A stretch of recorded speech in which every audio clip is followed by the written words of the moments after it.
बातें करते हम खेतों की और उसके रखवाली की। हम बीजों की बातें करते उत्तम जल संसाधन की। हम तकनीकी बातें करते फसलों के उत्पादन की।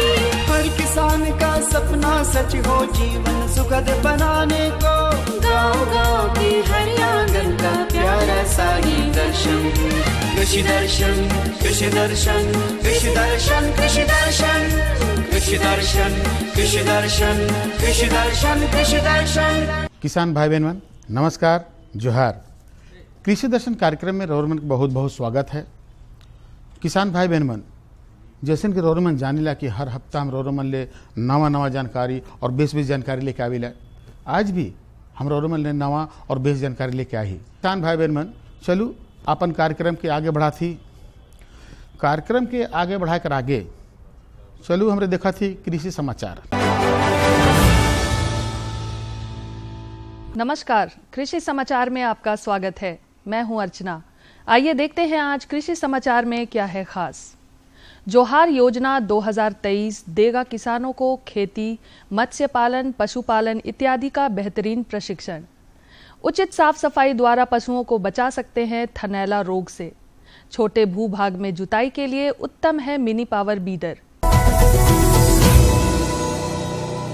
झारखंड सरकार द्वारा आरंभ की गई नवीन योजनाओं में एक प्रमुख योजना है जोहार योजना 2023। इस योजना के माध्यम से राज्य के बेरोजगार किसानों को आधुनिक खेती की तकनीक, मत्स्य पालन, पशुपालन इत्यादि की बेहतरीन प्रशिक्षण दी जा रही है। साथ ही आवश्यकता अनुसार आर्थिक सहायता भी प्रदान की जाएगी। इसके अलावा जोहार योजना के अंतर्गत किसानों को उत्पादन से लेकर बाजार तक मुहैया कराने की योजना है, जिससे किसानों को उनकी मेहनत का पूरा लाभ मिल सके। इस योजना में अनुसूचित जाति और अनुसूचित जनजाति के परिवारों को प्राथमिकता देने के साथ ही 50% से ज्यादा महिलाओं की भागीदारी सुनिश्चित की गई है। इस मौसम में दलहनी फसलों में पाउडरी मिल्ड्यू नामक रोग या फफूंद रोग लगते हैं। यदि आपके दलहनी फसलों में सफेद चूर्ण जैसा दिखे तो यह इस रोग के लक्षण हैं।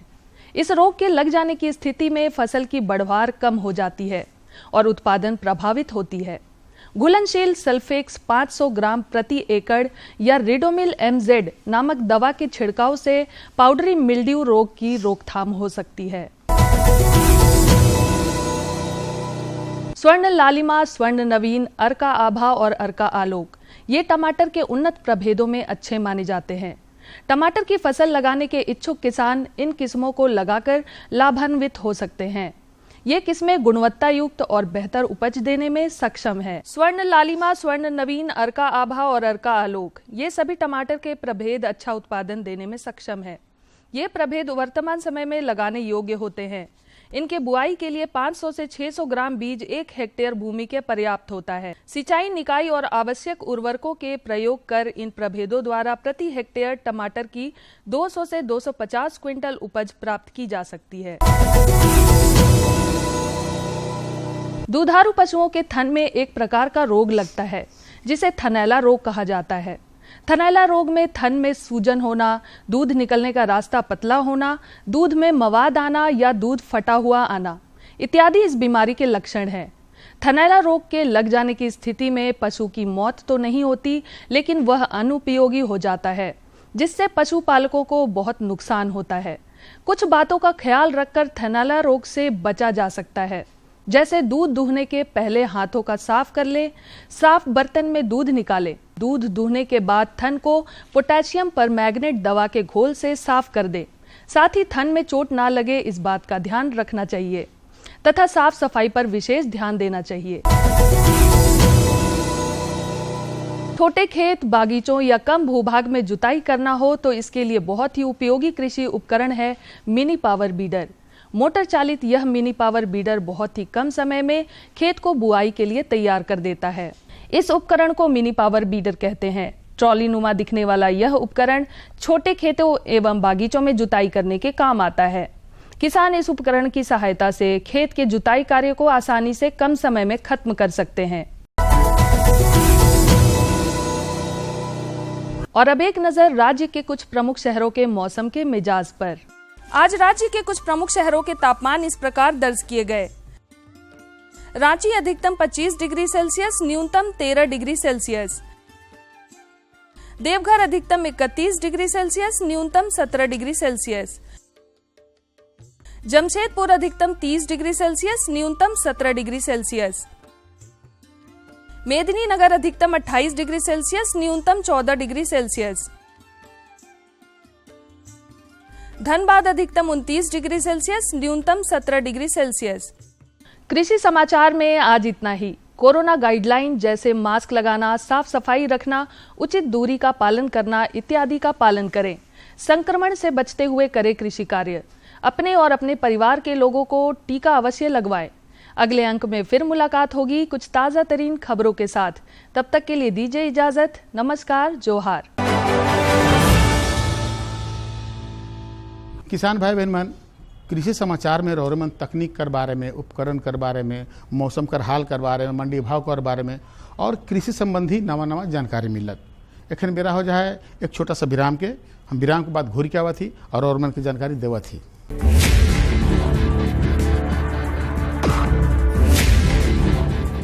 भोजन, जल और शुद्ध वातावरण हमारे जीवन का मुख्य आधार है और कृषि इसका मूल स्तंभ। पिछले 60 वर्षों में विज्ञान आधारित कृषि का व्यापक प्रसार हुआ है।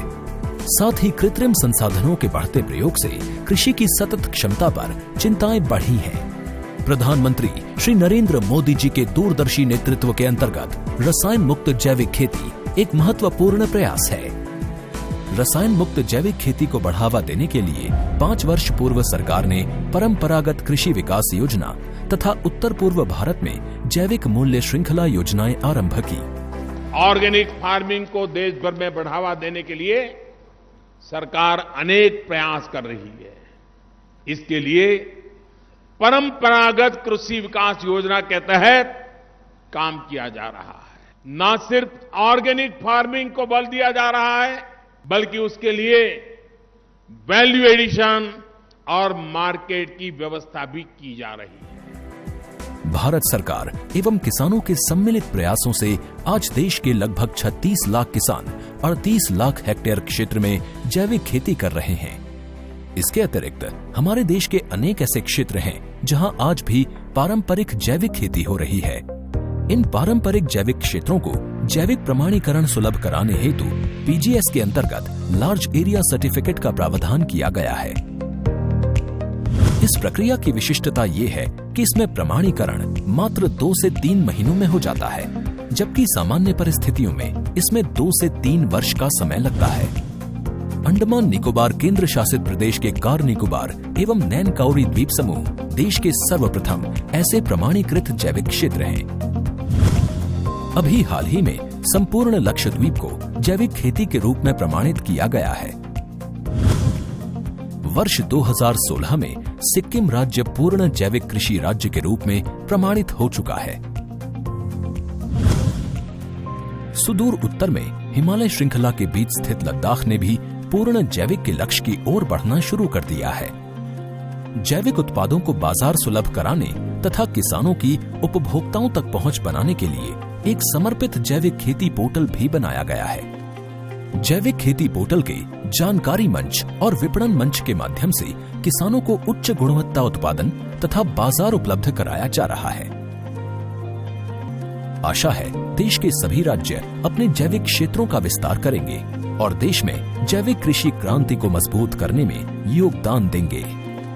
जैविक उत्पादों की देश और विदेशों में बढ़ती मांग तथा जैविक उत्पादों का बढ़ता बाजार, किसानों की उपभोक्ताओं तक पहुंच तथा जैविक एफपीओ द्वारा जैविक कृषि व्यापार में भागीदारी हमारे किसानों को अपनी आय बढ़ाने का अवसर दे रहा है।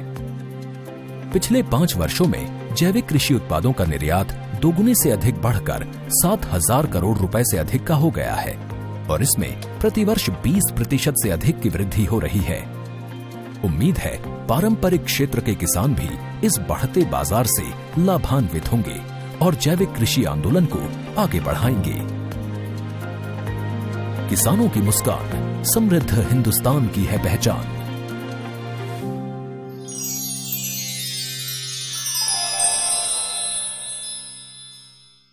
किसान भाई बहन मन, विराम के बाद रौरमन के बार फिर से स्वागत है।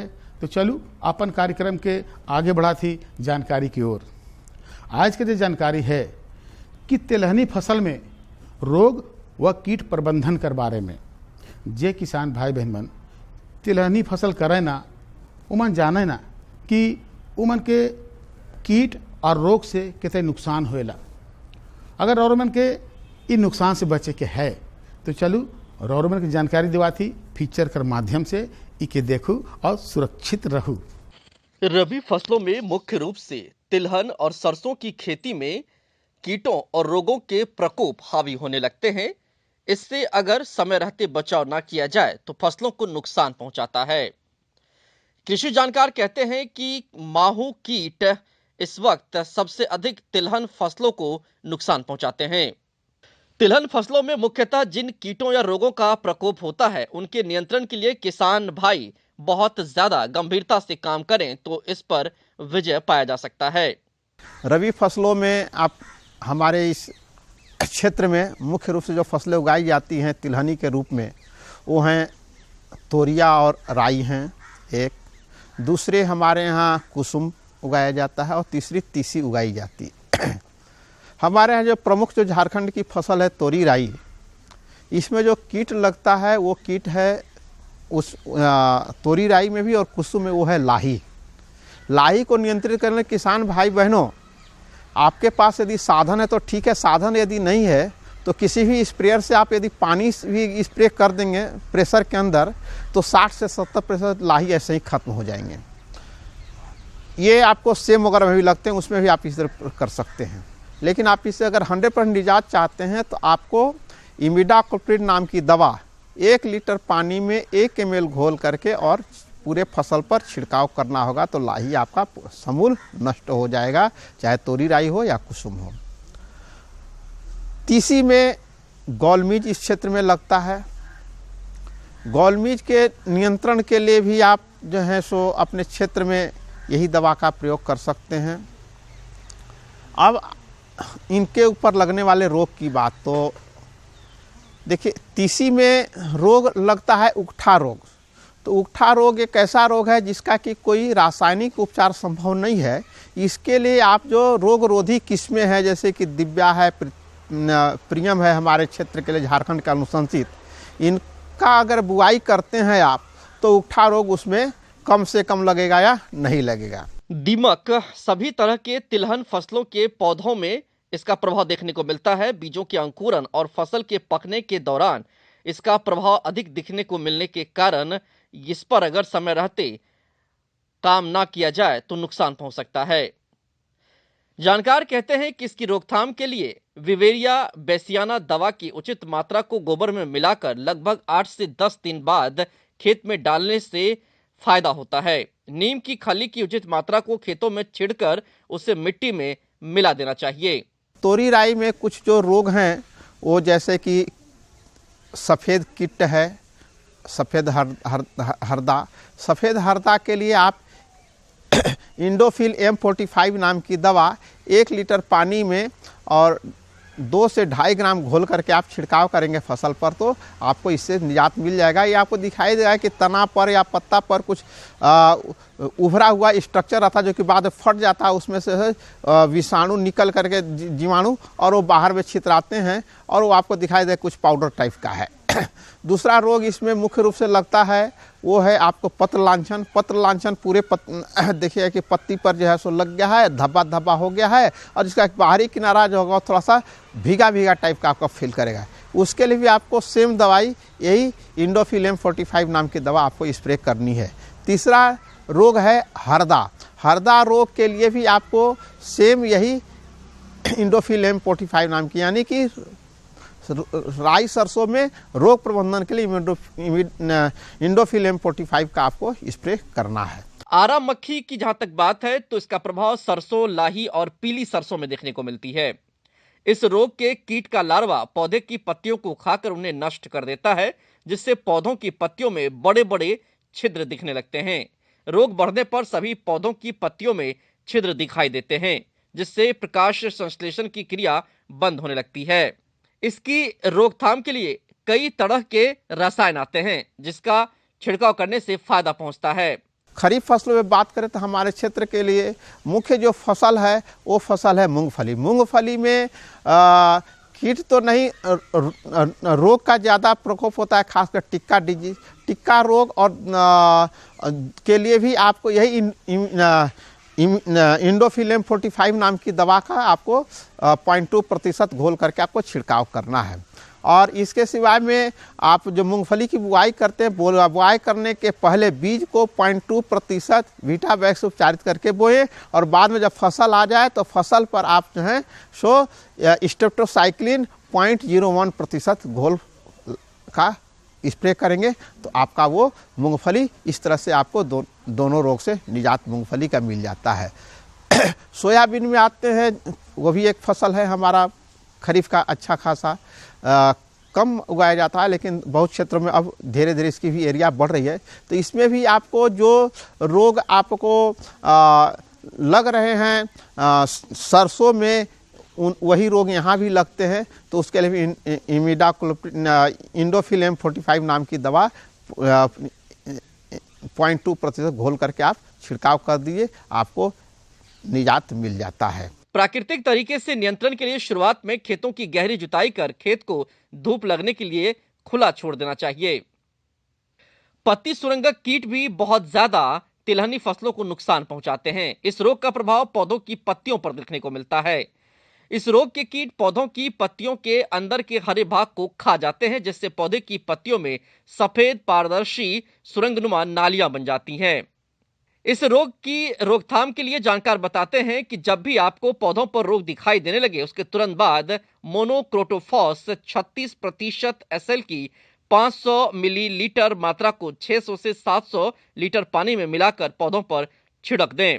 कीट से बचाव के लिए हमारा जो नीम, जो हमारे झारखंड का एक मुख्य वन का फसल है, इसके आप बिनौलों को या पत्तियों का प्रयोग करें और उसे खुद घर में तैयार करें। बाजार में भी नीम से आधारित दवाइयाँ बहुत सारी विभिन्न नाम से मार्केट में मिलती हैं, उनका भी आप प्रयोग कर सकते हैं। उनको आप 1 लीटर पानी में उनका 5 ml घोल करके आप छिड़काव कीजिएगा।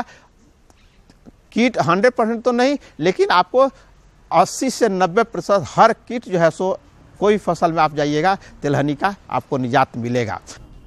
तो किसान भाई बहन मन रौरमन के एखन जानकारी मिलक कि तिलहनी फसल में रोग और कीट प्रबंधन के बारे में। तो चलू दूसर जानकारी को ले जाती रौरम के। दूसर जानकारी जो है केचुआ खाद बनाए कर विधि और उकर फायदा कर बारे में।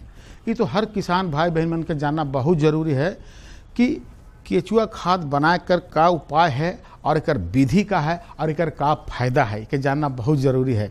अगर जानना जरूरी है तो रौरमन के चलू हम लेके चलती हमारे का जो विशेषज्ञ साहब हैं उनकरे से जानकारी दिवा थी। जोहार, कृषि दर्शन कार्यक्रम में आपका स्वागत है। किसान भाइयों, आज हम आ पहुंचे हैं ICAR पलांडू में। हमारे साथ कृषि विशेषज्ञ डॉक्टर SK नायक जी उपस्थित है। आज हम इनसे जानेंगे केचुआ खाद बनाने की विधि एवं उससे लाभ के बारे में। डॉक्टर साहब, दूरदर्शन का कार्यक्रम में आपका स्वागत है। सबसे पहले तो नमस्कार सबों को जोहार।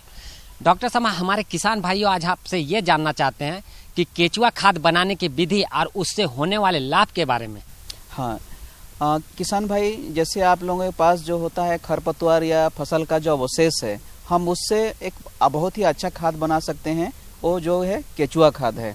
तो केचुआ खाद बनाने के लिए हमें बहुत सारा सामग्री चाहिए, जैसे कि हमें चाहिए कि फसल का अवशेष चाहिए, खरपतवार होना चाहिए, ताकि हम उससे हम जैविक खाद जो केचुआ खाद बनाते हैं। तो ये केचुआ खाद बनाने में क्या क्या विधि और कैसे बनाना चाहिए डॉक्टर साहब? हाँ, इसका विस्तृत हम अभी जानकारी देते हैं कि जैसे पहले आपको एक छायादार स्थान आपको चुनना होगा, जहाँ की आप ये जो फर्मी कंपोस्टिंग यूनिट है वो आपको बनाना पड़ेगा। ये सीमेंटेड बेड हो सकता है या जो बाजार में उपलब्ध होता है जो प्लास्टिक का भी बेड मिलता है, प्लास्टिक का बेड मिलता है, दोनों में से कोई एक आपको लगाना पड़ता है। अगर प्लास्टिक का बेड अगर खरीदते हैं बाजार से, जो ये फोल्डेड होता है और इसका लंबाई 12 फीट का लंबाई होता है, 4 फीट का चौड़ाई होता है और 2 फीट का हाइट होता है। और इसको जैसे मैंने बताया कि छायादार स्थान जहाँ उस शेड होगा वहीं के नीचे या पेड़ के नीचे या ऊपर में एक छोटा सा पुआल दे के या आपका बांस का एक छोटा सा शेड दे के बनाना पड़ेगा ताकि उसमें सूर्य किरण ना पड़े। और जहाँ भी इसको बनाएंगे ढालन होना चाहिए मिट्टी में थोड़ा, क्योंकि जब पानी हम डालेंगे तो वो जो जितना एक्सेस पानी होगा ढालन के थ्रू से उसका नीचे निकल जाता है। और जो भी खरपतवार है आपके पास, पुआल हो गया या सब्जी का जो भी अवशेष होता है, सभी एक जगह ढेर करके आपको रखना पड़ेगा। और इसको पहले हमें सड़ाना पड़ेगा। जितना भी आपके पास पुआल या जो भी खरपतवार है उसको छोटा छोटा बारीकी से काटना होगा 2 इंच जैसा।